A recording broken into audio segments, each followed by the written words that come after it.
In this video, we will demonstrate a ligation. Make sure all parts are digested properly using the digestion protocol, verifying that the correct restriction enzymes were used.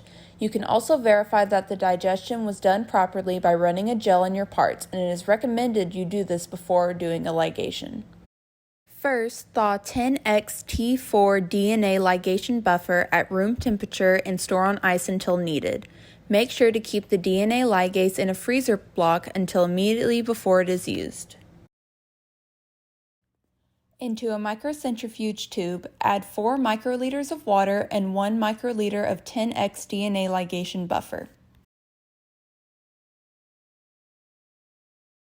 Always add the water first and then the buffer before adding the remaining substances.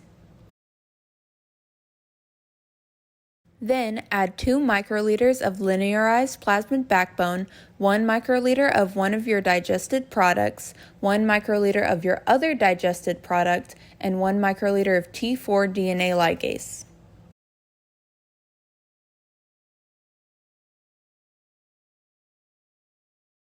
The total amount in the tube should always be 10 microliters, so if you need to adjust the ratio, add the correct amount of water to make the total volume 10 microliters.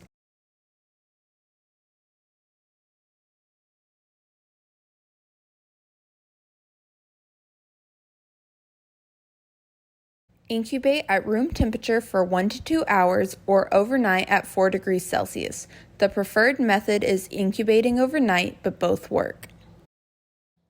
Heat and activate the reaction at 80 degrees Celsius for 10 minutes to denature the enzymes. Samples can be stored at -20 degrees Celsius or used immediately in the zippy transformation protocol.